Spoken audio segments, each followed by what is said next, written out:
Ecco, siamo sempre collegati, quindi è con noi in studio virtualmente Matteo Ribon, segretario generale CNA del Veneto. Segretario, io l'avevo interrotta bruscamente, però l'argomento richiedeva un po' di tempo per le varie categorie. Lei aveva accennato il discorso in primis, settore turismo. Noi abbiamo rilevato che nel settore del turismo in generale più dell'80%, 85% quasi, è chiuso per effetto del decreto o per effetto indotto del decreto. Se noi spacchettiamo questo ragionamento qua, lo vediamo che il commercio al dettaglio è per il 50% chiuso, ad esclusione della parte di assistenza necessaria alle imprese, oppure per quanto riguarda tipo alcuni elementi legati alla utensili, vendita di utensili, prodotti alimentari che sappiamo sono aperti con tutta una serie di restrizioni dal punto di vista dell'accesso, assemblamento e utilizzo dei dispositivi di protezione individuale. Certo. La seconda parte riguarda la ristorazione, che ovviamente ha dentro anche molto degli ambiti legati anche all'artigianato. Qui siamo oltre all'80%. Tengono aperti solo quelli che fanno le consegne a domicilio dei prodotti. Sono chiusi al pubblico e fanno la consegna a domicilio. Poi c'è un'altra 85% di servizi che vari alla persona in particolare, che sono chiusi. E prima parlavamo degli ambiti estetisti e parrucchieri, Sì, centri massaggi, tutti quelli che lavorano. Poi dall'altro lato sono quelli che a fronte, dopo l'11 marzo, hanno fatto le chiusure volontarie. Perché? Perché non c'erano i clienti, perché i clienti non si fidano a venire, perché non ce la fanno a tenere aperto, perché hanno i dipendenti che sono preoccupati e preferiscono stare a casa con la propria famiglia, e gli stessi imprenditori si assumono la responsabilità, in quanto sono responsabili della salute e della sicurezza dei propri lavoratori e anche di se stessi, di chiudere. Qui abbiamo 1 su 4. 1 su 4 delle tipologie di imprese. Il 30% nel manifatturiero, il 50% per quanto riguarda i trasporti e servizi vari, e l'80% negli impiantisti e l'edilizia, che teniamo conto che qui sono quelli che hanno deciso di chiudere perché non ce la fanno a tenere aperto. Ecco, Oppure non edilizia, sono un nelle secondo condizioni solo, la di interrompo tenere. per il settore edilizia perché è interessante. Vediamo comunque ci sono ancora delle imprese che stanno lavorando, terminando delle ristrutturazioni, degli interventi edilizi, eccetera. Ma c'era stato un provvedimento che bloccava queste attività, e poi quali accortezze sono tenuti ad adottare i lavoratori di questo settore? Sono piccole imprese, naturalmente, sì, di poche persone, insomma. Allora, oltre a tutte le specificità dal punto di vista della sicurezza che erano già previste prima dal decreto 81 sulla sicurezza, si sono aggiunte tutta una serie di restrizioni che sono legate al protocollo nazionale sulla sicurezza, firmato la settimana scorsa, e che è stato poi ripreso e modificato in maniera organica anche dalla Regione Veneto. Questo protocollo impone la misurazione della temperatura ai dipendenti prima di entrare all'interno dei luoghi di lavoro, e per cui anche prima di entrare dentro un cantiere. L'utilizzo di dispositivi di protezione individuale omologati o certificati a norma, che sono difficili da reperire. Il contenimento dei momenti di assemblamento, e per cui quando uno sta facendo un cantiere è anche difficile poter lavorare a distanza, estrema distanza, quando stanno facendo certe tipologie di lavorazione. Quindi non è prevista la chiusura per i cantieri, ma è talmente difficile lavorare che le aziende, quelle che riescono o che decidono, chiudono, sospendono l'attività. c'è un problema legato alle clausole previste dai contratti, bravissimo, mi che sono le clausole contrattuali che sì. sono state sottoscritte, sulle quali la certezza dell'essere tutelati non c'è, cioè nel senso non è sicura al 100%. Chiaro che ogni contratto in caso di situazioni, calamità naturali, emergenze, eccetera, può essere messo in discussione, e anche le clausole che sono previste nei contratti d'appalto, eccetera, possono essere messe in discussione. Però il rischio da parte dell'imprenditore rimane comunque, e c'è anche la difficoltà di pensare cosa succederà domani, perché non è una questione che riguarda un giorno, 2 giorni, una settimana, ma riguarda più tempo. Certo. Oltre a questo, quello che volevo dire è ci sono invece nell'ambito del manifatturiero delle condizioni più facili, perché non c'è un rapporto con il pubblico e perché ci sono situazioni un po' che consentono di essere più protetti. Però qui il problema che si pone è: noi lavoriamo per la maggior parte per l'estero. Cioè noi non lavoriamo per l'Italia, noi lavoriamo per la maggior parte per l'estero. Quindi con commesse che sono già state... Con commesse che sono di natura internazionale o filtrate da passaggi internazionali.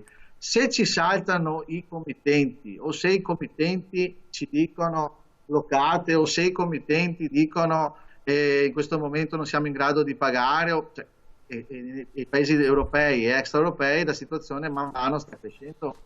Assolutamente. Basta guardare quello che sta succedendo fuori dai nostri confini per avere un'idea, e anche oltre i nostri confini. Assolutamente. Autotrasportatori sono sempre parte del vostro gruppo? Piccoli autotrasportatori? Gli autotrasportatori, ecco, sull'autotrasporto man mano ci sono anche da parte del trasporto merci, persone, diciamo di linea e non di linea, cioè gli autotrasportatori, i tassisti, gli NCC, tutti questi, quelli che portano le merci, quelli che portano le persone, fanno parte della nostra categoria, e sono anche un numero molto ampio di associati e imprese. Qui ci sono dei problemi che man mano vengono affrontati. Per quanto riguarda il trasporto, c'è la possibilità di movimentare le merci. Il problema è la movimentazione delle merci fuori confine. Abbiamo visto tutte le scene al Brennero di una fila di 60 km di camion bloccati per accedere alla frontiera. E poi c'è un problema che riguarda coloro che trasportano persone, per cui i tassisti, che sono obbligati a fare un servizio pubblico e hanno la necessità di rispettare tutta una serie di idoneità e tutta una serie di prescrizioni. È fresca di oggi o di ieri, non ricordo se oggi o ieri, un'ordinanza da parte della Regione Veneto, ce ne stanno seguendo delle altre, perché il problema che si pone è: questi non sono stati obbligati a chiudere, possono lavorare, ma per lavorare devono rispettare delle norme che devono essere codificate attraverso delle circolari. Facciamo un esempio: il taxi sì, è fermo al posteggio e può far montare delle persone. Quante persone può far montare? Dove montano? Cosa deve fare? E soprattutto che tipo di tutele deve adottare? Deve avere la mascherina, non può montare a fianco del conducente, al massimo ci deve essere una persona, 2 persone. Cosa facciamo con quelli che richiedono il trasporto in ospedale? Perché la maggior parte delle corse sono anziani che richiedono il trasporto in ospedale. Mamma mia, caspita. E cosa facciamo? Ci rifiutiamo, facciamo, adottiamo delle precauzioni, cioè ci sono queste situazioni qui.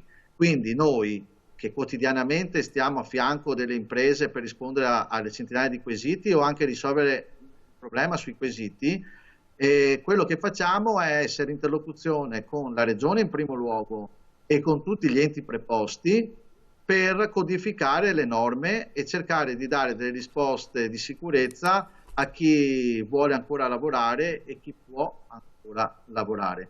perché le azioni che sono state prese, e l'abbiamo capito tutti, sono state quelle di non voler chiudere tutto subito, che ci sarebbe stato il collasso dal punto di vista economico, dal punto di vista della tenuta del sistema, e cercare di tenere il più possibile aperte le situazioni sempre che non ci siano condizioni di insicurezza sanitaria o di sicurezza delle persone. Certo. Quindi, fino a quando ci consentiranno di fare le cose e fino a quando ci saranno imprese che devono restare aperte per dare un servizio utile e necessario, lo faranno, però dobbiamo tutelarle.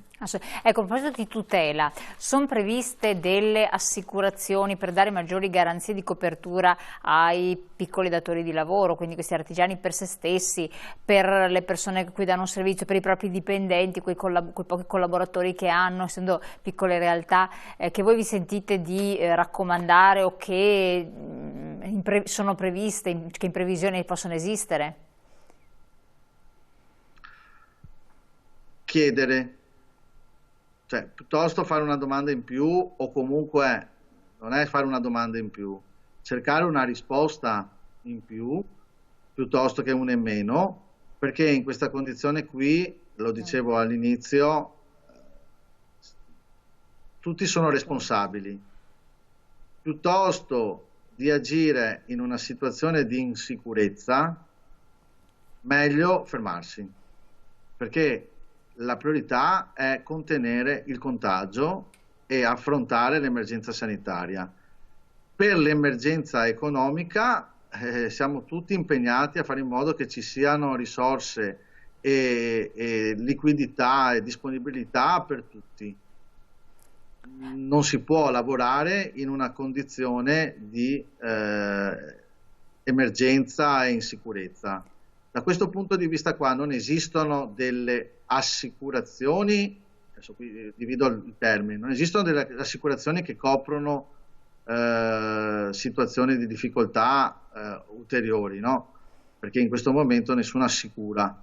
Ci sono delle precauzioni in più, precauzioni in più che sono importanti, cioè quello di fare in modo che le regole stabilite dai protocolli sulla sicurezza nazionale e il protocollo sulla sicurezza regionale siano garantite al massimo, lavarsi le mani, rispettare le distanze di sicurezza, detergere e sanificare gli ambienti di qualunque tipo, evitare i contatti, controllare la febbre, la temperatura corporea delle persone.